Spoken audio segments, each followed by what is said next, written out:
यह 20 दिसंबर 1968 को 9:40 बजे हैं। कैलिफोर्निया के वैलेजो में एक ठंडी सर्दियों की शाम है। इस शांतिपूर्ण वातावरण के बीच ब्लू रॉक स्प्रिंग्स पार्क के पार्किंग लॉट में एक भयानक अपराध होता है। एक ऐसी जगह जहां परिवार और दोस्त शाम का आनंद ले रहे थे।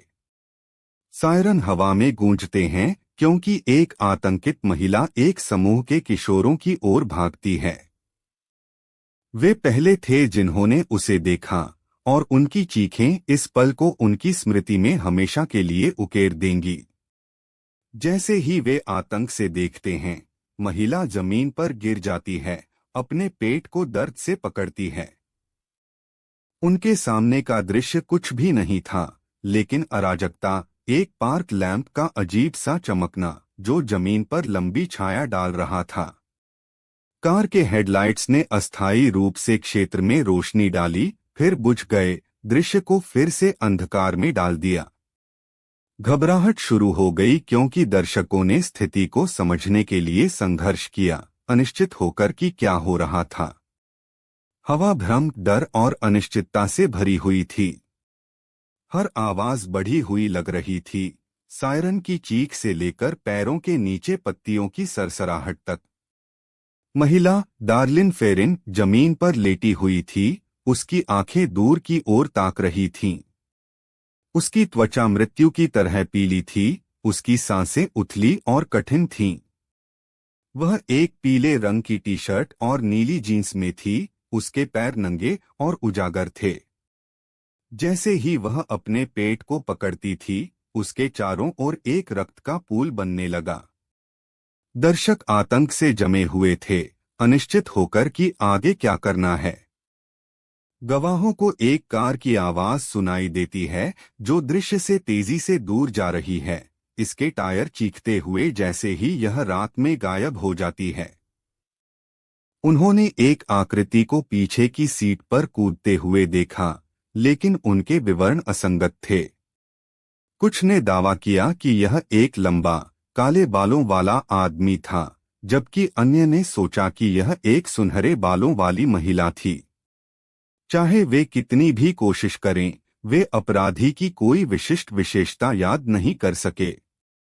रात की हवा में दर्शकों की चीखें और एक कार की आवाज सुनाई दे रही थी जो तेजी से दूर जा रही थी। पहले प्रतिक्रिया करने वाले दृश्य पर पहुंचे, उनके सायरन बजते हुए जैसे ही वे डार्लिन फेरिन के चारों ओर इकट्ठा हुए। उन्होंने उसे जमीन पर लेटे हुए पाया, उसके शरीर पर खून का पूल। अधिकारियों ने जल्दी से स्थिति का आकलन किया और एक एम्बुलेंस के लिए बुलाया। उन्होंने किसी भी साक्ष्य के लिए क्षेत्र की तलाशी ली, लेकिन कुछ नहीं मिला। जैसे ही वे चिकित्सा सहायता के आने का इंतजार करते थे, उन्होंने जानकारी इकट्ठा करने के लिए क्षेत्र में कैनवासिंग शुरू की। आगे बढ़ने से पहले सदस्य तालें और घंटी पर क्लिक करें। हम हर दिन नए मामले पोस्ट करते हैं। हम अपराध के सबसे अंधेरे कोनों में गहराई से जाते हैं, आपको दुनिया भर से सबसे चौंकाने वाली और आकर्षक कहानियां लाते हैं। हमारी सामग्री जानकारी, शिक्षित करने और कभी-कभी आपको हड्डी तक कांपने के लिए बनाई गई है। हमारे समुदाय में शामिल हों और नवीनतम सच्चे अपराध समाचार और मामलों के साथ अपडेट रहें। मैं आपको इस कहानी की शुरुआत में वापस ले जाना चाहता हूं, एक आतंक और रहस्य की कहानी जो उत्तरी कैलिफोर्निया की नींद को हिला देगी।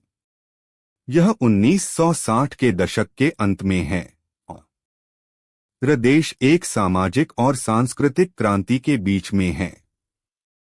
इस अराजकता के बीच एक श्रृंखला हत्यारा उभरता है, अपने पीछे रक्त और विनाश का निशान छोड़ता है। उसकी पहचान आज तक एक रहस्य बनी हुई है, लेकिन एक बात निश्चित है, उसके अपराध इतिहास को हमेशा के लिए बदल देंगे। जैसे ही हम जिप्पी किलर की दुनिया में प्रवेश करते हैं, हम जांच के मोड़ और बदलावों का अन्वेषण करेंगे जो जांचकर्ताओं को चकित कर देते हैं। क्रिप्टिक पत्रों और कोड से लेकर भयानक हत्याओं और अजीब व्यवहार तक, हर विवरण का विश्लेषण किया जाएगा। हम इस रहस्यमय हत्यारे के मनोविज्ञान में गहराई से जाएंगे, यह जानने की कोशिश करेंगे कि उसे ऐसे भयानक अपराध करने के लिए क्या प्रेरित किया। और सबसे महत्वपूर्ण बात, हम उन साक्ष्यों की जांच करेंगे जो आज तक मामले को परेशान करते हैं। इस मामले में केंद्रीय व्यक्ति, जिसने अपने क्रिप्टिक पत्रों और भयानक अपराधों के साथ राष्ट्र को मोहित किया, जिप्पी किलर के रूप जाना जाता था। उसका असली नाम कभी नहीं मिला, लेकिन उसका समाज पर प्रभाव अविश्वसनीय था, जो डर और आकर्षण का एक निशान छोड़ गया।